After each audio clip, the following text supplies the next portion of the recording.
Oh, hello, hello.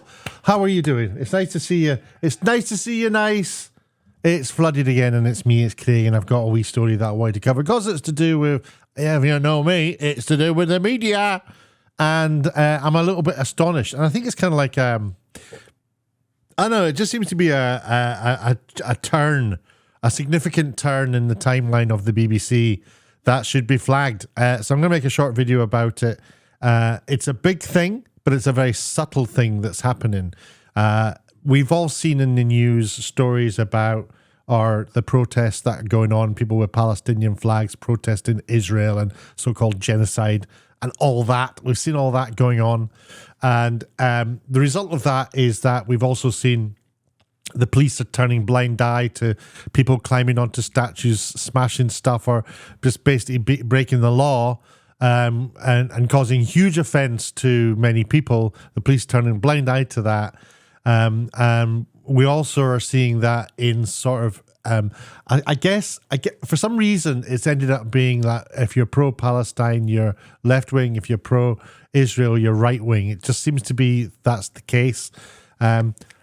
For me, from a centrist position, I don't, it's not the case. I don't feel that. I see what I see, and there definitely seems to be, in terms of the immediate events that have happened, a right and a wrong here. And it is interesting to me to see that the BBC is being very careful about what it's saying so as not to stoke or upset Muslims. And that is what it is. Now, I don't know about you, but even me, somebody who I don't care about offending people, because it's up to you. For as far as I'm concerned, it's up to you if you're offended. You are responsible, because being offended is just having a feeling about something.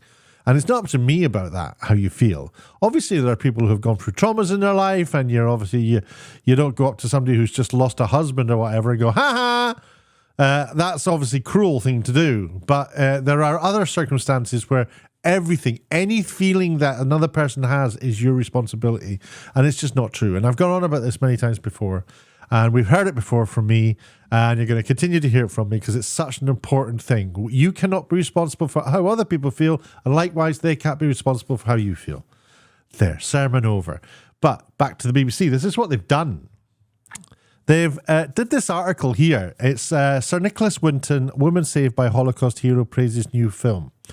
So I'm not so fussed so much about the actual story. It's just what the BBC have done in writing it.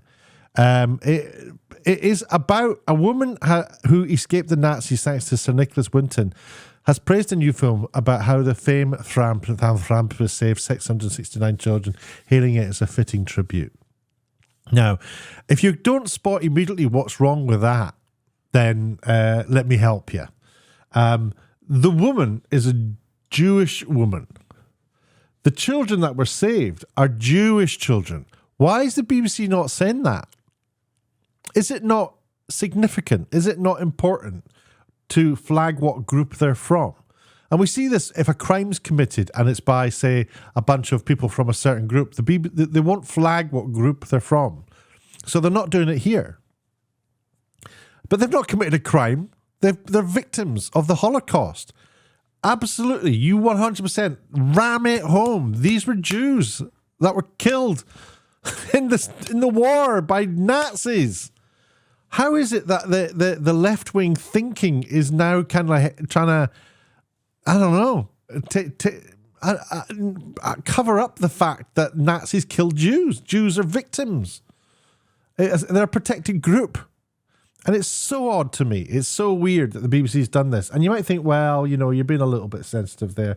If you go to any website, I don't know if you know this, but if you go to any website, you can sort of click on the website and then do Control F on your keyboard or Apple F, and you'll get a little search box, and that search box will search all the text on that site. So let's do it here. Control F.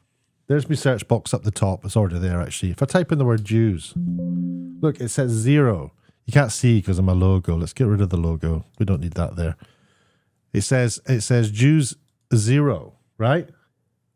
Let's just check to make sure it's working. Let's look for the word and.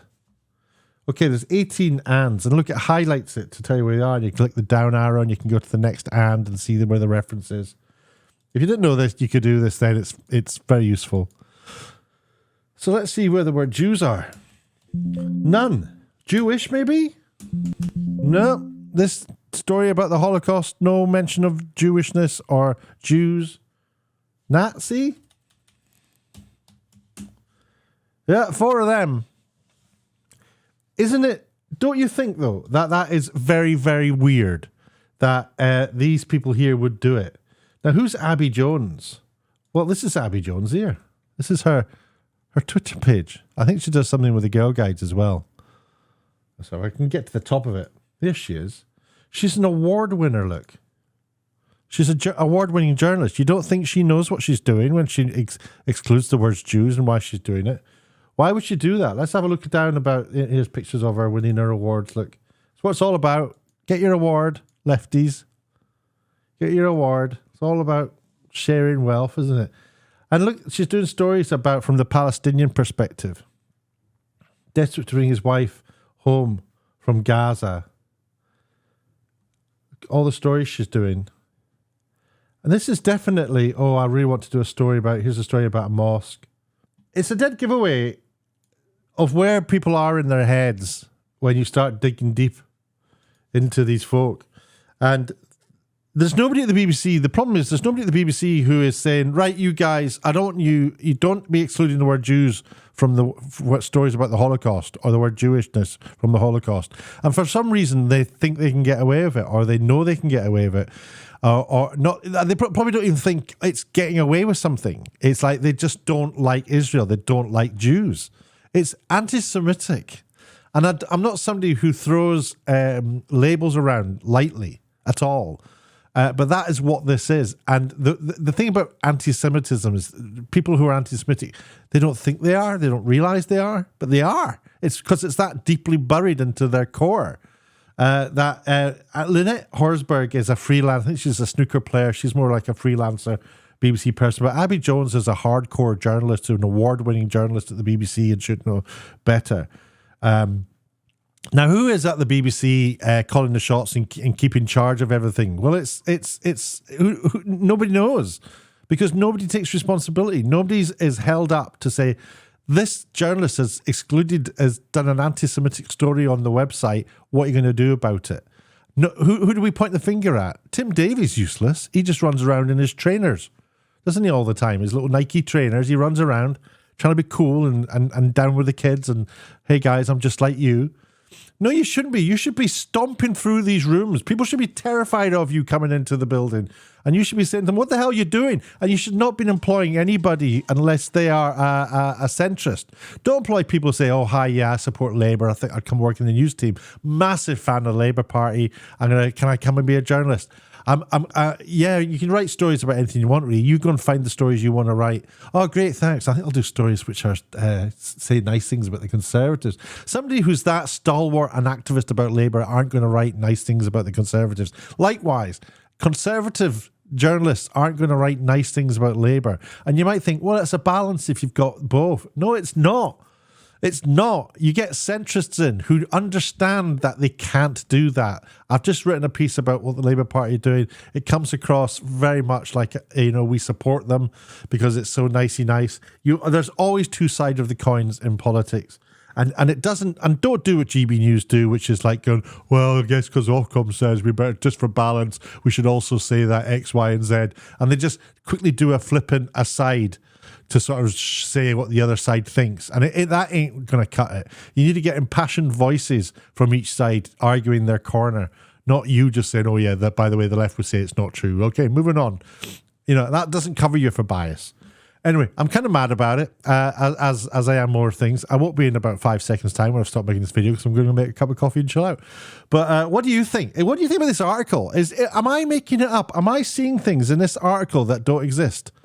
Is this an anti-Semitic article? Are they deliberately missing out the word Jews? Is it? The key thing is it deliberate?